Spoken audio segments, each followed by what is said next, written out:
So in today's video, I'm sharing the 7 biggest mistakes people make in 12-step programs, and I'm going to show you how to avoid them so that you can build a strong recovery. But first, my name is Michelle Ferris. I'm a psychotherapist, and I love helping people create relationships that work. So the first most common mistake people make in 12-step programs is they don't get a sponsor. Now, while there are no hard and fast rules and you don't have to get a sponsor right away, those who do recover faster. It's as simple as that. Because doing the program by yourself is going to be hard because you're not going to know what to do. And having a free one-on-one mentor is going to make the process so much easier. So what is a sponsor?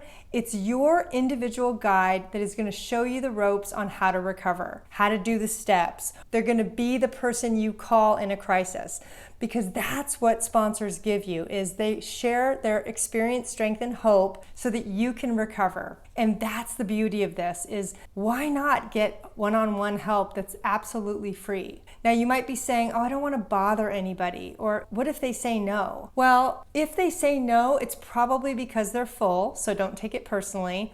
I myself have gotten a no 1 or 2 times from sponsors, and I've learned not to take it personally. The next thing is you're not bothering anyone. There's a saying that we have to give it away to keep it. And most people want to sponsor because that helps deepen their recovery as well as help you with yours. So working with a sponsor is going to make everything easier. Now, the other thing to remember is find someone who has what you want.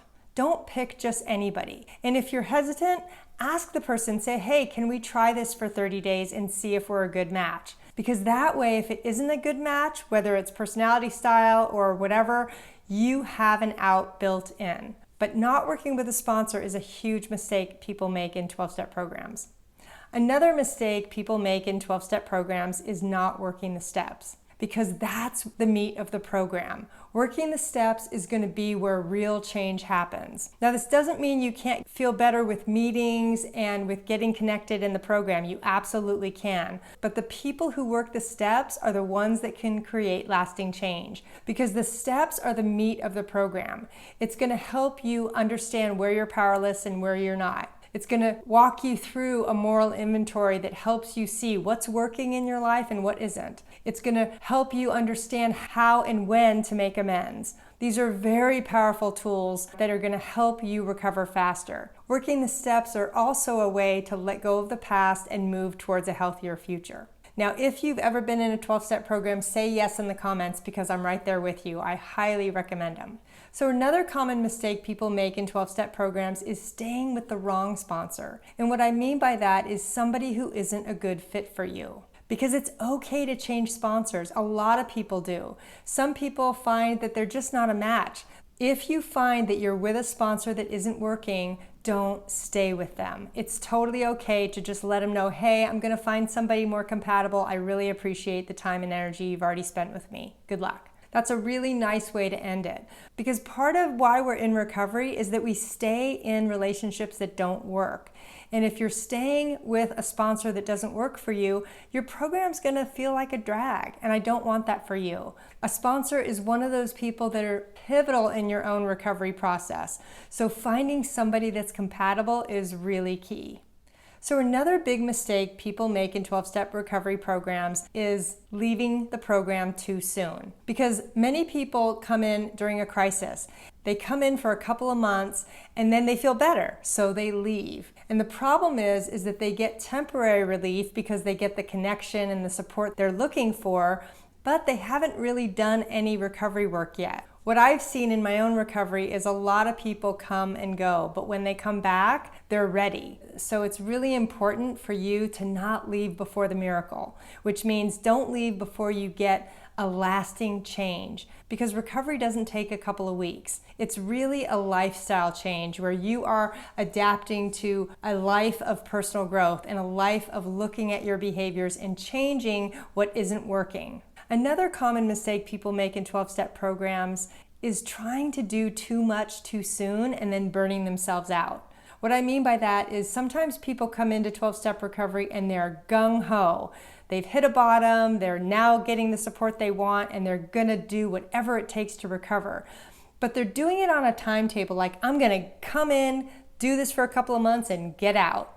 And the problem with that, again, is there's not going to be any lasting change. It's really hard to sustain that level of high motivation for the long haul, because recovery is a journey. It's not a destination that you can achieve in a couple of weeks or a couple of months. And having realistic expectations is part of the process. So what you want to do is you want to create a recovery program that you can sustain over time. And usually that means at a much slower rate, because we have life, we have family, we have jobs, and all of that comes into play when we're in recovery long term.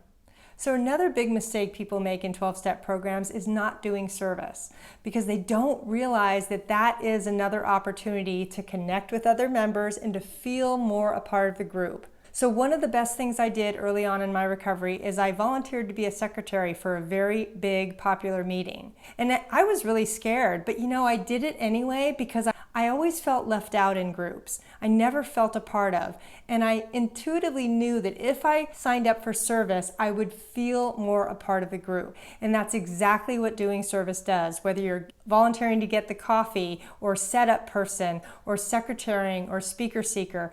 And the other thing is you don't have to do it perfectly. Sometimes people don't do service because they think they're going to make a mistake. But making mistakes is part of recovery too. And I've made plenty in my recovery, and it's okay. Nobody's going to kick you out if you make a mistake. Now, the last mistake people make in 12-step programs is not socializing after the meeting. This is a huge one. I did this one too. In the beginning of my recovery, I bolted in and bolted out because I didn't want to talk to anybody. I was uncomfortable. Even though I wanted to be there, I wasn't willing to take the risk to spend time with these people. And this is where the gold is, because if you don't feel connected to the people you're in recovery with, it's not likely that you're going to last, because connections and relationships are the glue that holds us together. And what I want for you is to find your community. And sometimes that takes several meetings to find the people that really resonate with you. But staying after, going for coffee, going for lunch, some meetings have that. If it's on Zoom, maybe you get a few phone numbers, or you stay after the meeting where people are still talking, because that's where you get to know people. And that's where you might be able to find a sponsor. So your next step is to go watch my video on 12-step programs. Thanks so much.